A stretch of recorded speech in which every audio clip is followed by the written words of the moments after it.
Hello, everyone, and welcome to the ninth episode of the Teen Talk podcast. And today I'm here with Saania Saxena. So, Sania, welcome.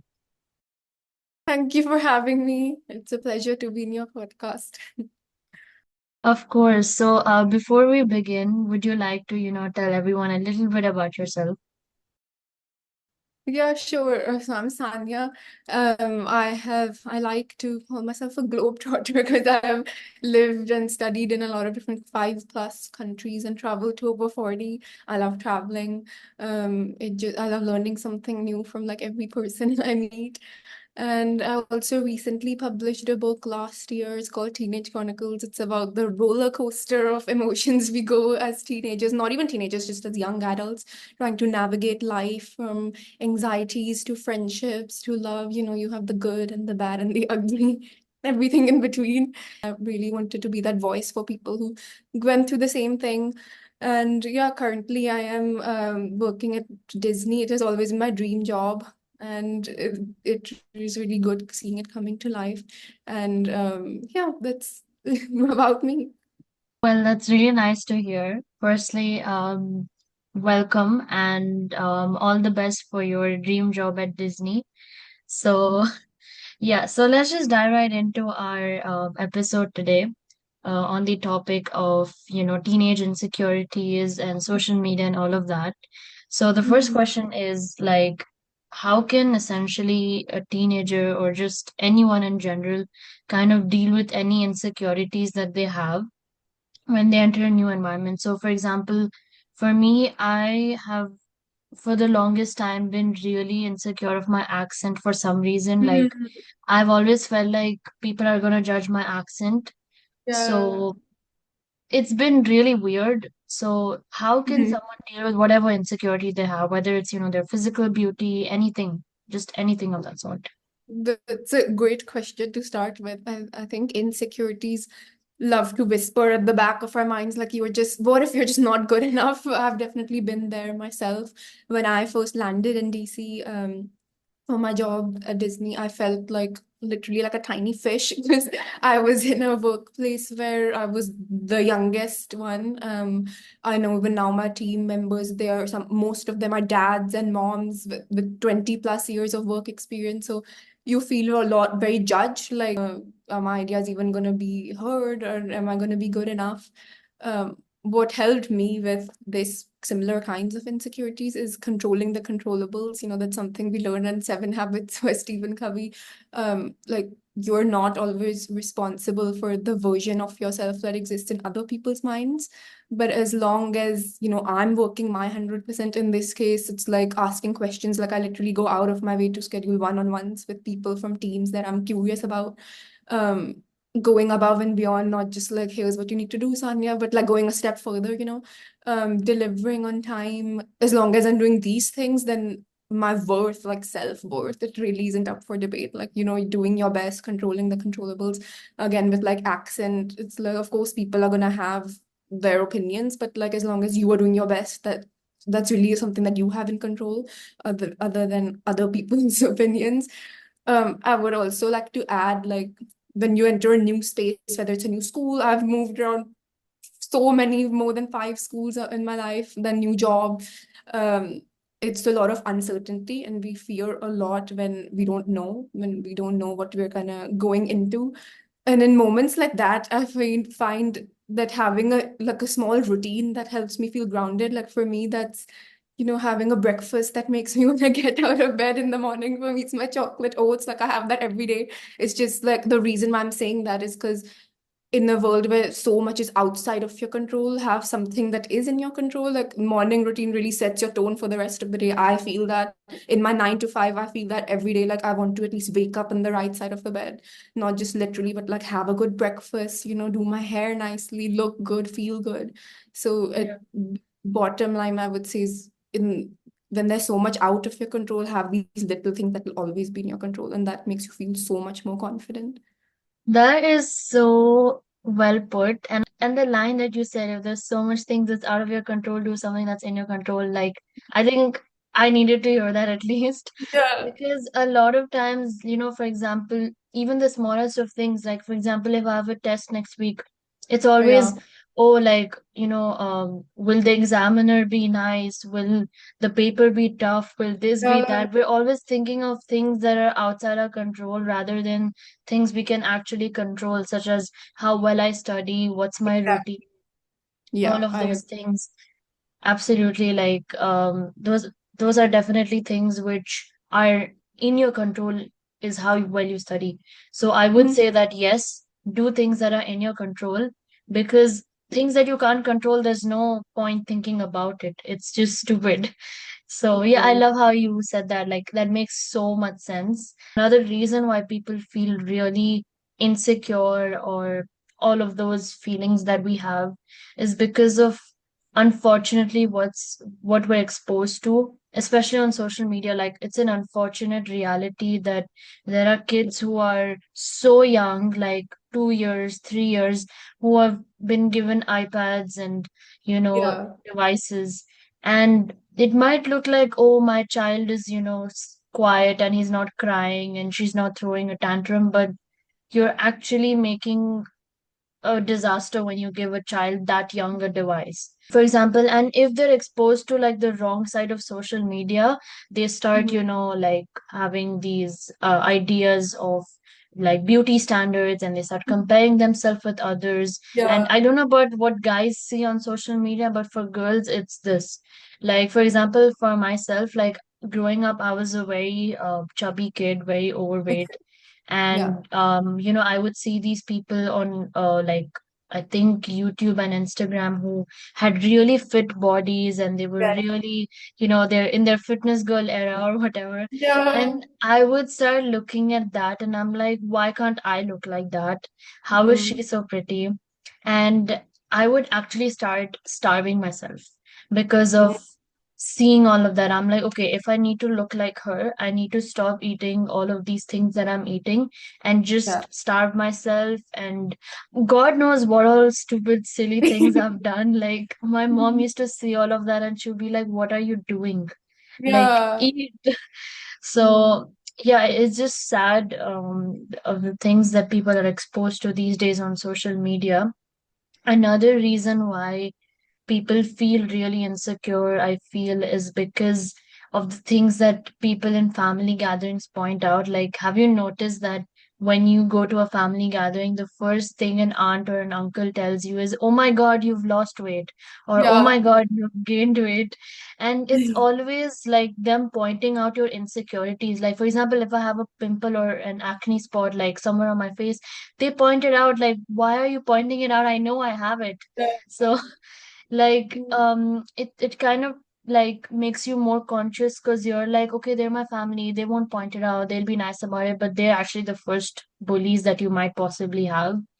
And yeah, that's another reason why people really feel insecure. And so how can someone, like, not even a teenager, just anyone, because I feel most people go through this, but Yeah. specifically, how can a teenager kind of, build their self-confidence despite everything that they're seeing on social media and everything that, people are pointing out at them? Mhm. Well, first of all, I'm sorry you went through that. That sucks. But I do think social media and society in general, there are lots of unrealistic beauty standards.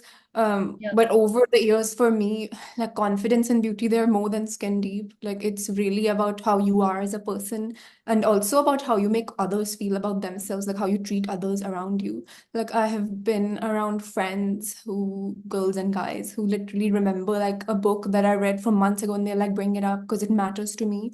Like that is the thing I remember, that like that feeling of being loved and cared about. So more than beauty standards and like what we see on social media, like you said, it's focusing on inner beauty because that really reflects your outer beauty. Um, and even with social media, I'll say like in the 16th century, the norm for women was having pale skin and like rosy lips and cheeks. Yeah, I'm sure you know. And then later, like Marilyn Monroe kind of became the norm. Then a little bit in our age, like being skinny and like size zero, fitting into skinny jeans. Like then the thick yeah, girls. So like why chase a moving target is basically what I'm trying to say. As long as you look in the mirror and you're like happy with what you see, that's kind of the only approval that you should kind of care about is the one you grant yourself.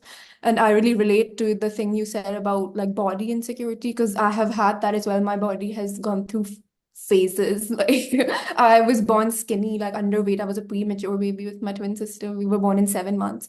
So all my life I was skinny until like 10 years old, where I actually really started to gain weight because we moved to South Africa where people would eat like biltong beef, all of that. And that's like a lot of chips, a lot of cola. So I became fat.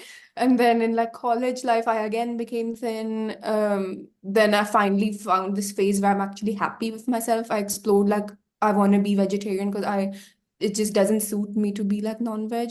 And then when I would go home, like back home from the US, everyone had an opinion about it. Even when I was fat, they had a problem. Even when I was thin, they had a problem. It's like when I'm taking their advice, even then they had a problem. So then I was like, they're never going to be happy. Again, it's like chasing a moving target that you never reach a destination. So it's happier, you will be happier if you're happy with yourself. That's really all that matters. Like people's opinions, they are never satisfied. That's the hard truth I've learned, basically. I agree, like what you said about like people have something to say every time. Like Mm. if you do what you want to do, of course they'll be like, oh, she's so selfish, whatever. And I think people always have something to say, so you might as well just do what you want to do. Oh yeah, for And sure. I agree about inner beauty. Like makeup is great and all, like I'm not against it, but you really don't need makeup to feel pretty because like Yeah. inner beauty is really everything. But adding up a follow-up question to what you just said, like that, you should kind of look at yourself in the mirror, and if you are happy with what you see, that's enough. I completely agree with that. But Yeah. what if someone's in like a really deep sad situation where they're like they have so many insecurities and people have made them feel so bad and so shameful that they just have to put on makeup because they're like, I feel so insecure and I don't like what I see on the mirror, and I'm so like I don't feel an ounce of love for myself. How Yeah. do you get yourself out of that situation? I think self-love is really about knowing what you care about. Like I know there's always gonna be noise like outside. I know in my high school it's the people would put makeup, people would wear like lipstick, but I knew that's something that I don't want to do just to like be accepted. Like I knew for me a value I hold is like simplicity. I do want to show up like as simple as possible and be accepted for that. Um, but I think like the older you get, the more you realize that you really are like your values. And if you're like sticking to your values, then over time you're gonna find like peace with it. Even though at first it's like you might feel judged for it, you might not blend in with the crowd, with the popular girls and all of that. Over time you're gonna be yourself, and that's the most attractive thing like you can be. Like I have this friend in Canada who's literally the most confident guy I've ever met, and I asked him like, what do you know? How are you so confident and like self-confident? And he said like the most magnetic people are the ones who are like unapologetically themselves. Because when you're like hiding from the world, like hiding your true self, you Yeah, can never enjoy yourself, and eventually people see that, like they sense that she's kind of fake, she's not real, she's not authentic. So yeah. I think I am trying to be that person every day where I'm like natural, authentic, and the right people do attract to that, even though that's not many people, at least a handful of people do see that and they choose that and they like that. And those people are really all that matter for me. Yeah, I agree. Like, because authenticity is everything. Like, at Mm. the end of the day, who are you? Like, you need to be yourself. So I Yeah. completely agree with what you said, and that's I think a lot of people need to hear that because, like I mentioned earlier, it's so unfortunate to see how much social media has, actually increased the amount of insecurities that people have, and it's really sad to see. That brings me to my last point of discussion, which is essentially how or what are some other ways that social media has actually affected the mental health of teenagers? Because I remember seeing this video like a few months back where this child was, I don't know if it was a real or an actual diagnosis, but Yeah. he was told that he is autistic because he was glued to his phone or some, I saw some video like that. And Yeah. it was so sad to see. But like, I think a lot of parents just give their child's or their children iPads or all of these devices because they're too busy to kind of spend time with them. Which, like, I understand you're not busy, but like the side effects of giving such young Oh, yeah. children devices, it's just not worth it. Mhm. So, what are some other ways that, social media has affected the mental health of teenagers? I definitely think social media is a double-edged sword because at one hand it is like helpful. Like I get so much inspiration from it every day. It's somewhere where a place where I get to post my writing, my travel pictures, so it's like creative expression. But then, like you said, on the other side, it can really harm our mental health. I know one way it impacts me and like a lot of girls and boys that I know, it's I obsess over how my story does, like how many people view it, how many people like my post, and then I'll always be like this specific person, like my crush, did he like my post or did he not? So again, it's like external validation when really I should be seeking it within, but it's like who saw it, who didn't, keeping a track of that, updating my feed every 2 minutes. In that case, it can get really, really unhealthy and really toxic. You don't even realize how Yeah, much time you're spending thinking about that, but unconsciously or consciously you are. And then there's, like we said, the unrealistic beauty norms, comparisons, FOMO, as we like to call it. The way I go about like social media in general is you can really engage in it mindfully. Like in social sciences, we call this user agency. It's like you have the ability to set screen time limits. You have the ability to follow accounts that uplift you, where it's like inspiration, not competition, like comparison. yeah, Um, and you can, at the same time, you can also prioritize real world connections. And there's a really beautiful like Swedish concept of lagom, which is, I would say it loosely translates to not too much, not too little, just right. And I think using social media is really a game of lagom. It's a game of balance. Um, for instance, I really like to follow accounts that help me grow. They align with my values and goals that I always have in my vision board. Like for me, it's ballet content, fitness influencers, marketing brands, what they're up to, self-care, self-love, content creators.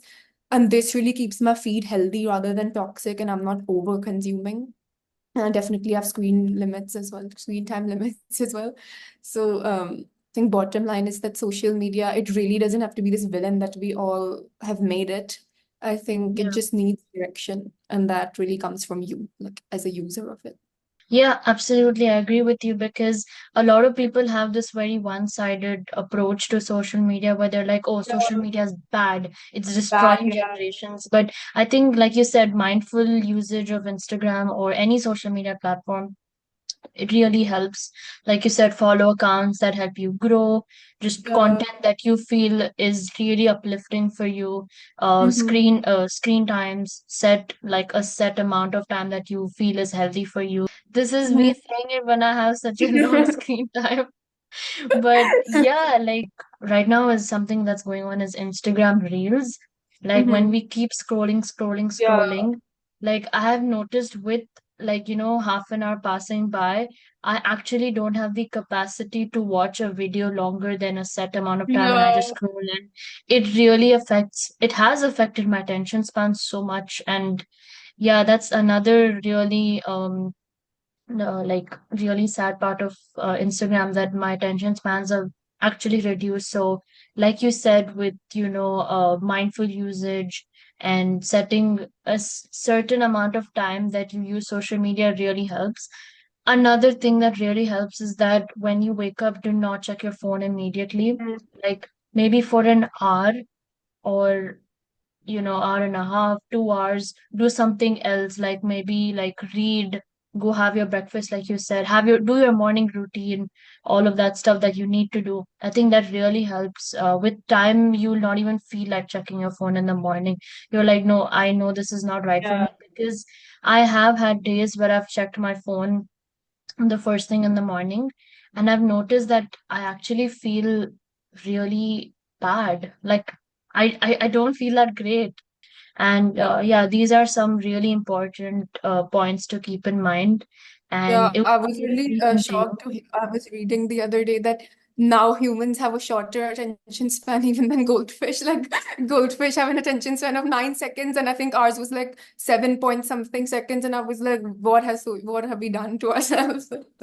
Oh my God. Like now I'm hearing that the first 3 seconds are important. After that, you're gone. Like it's Oh, that's become so three funny. I just got a seconds. screen time notification. That's So so tiny. funny.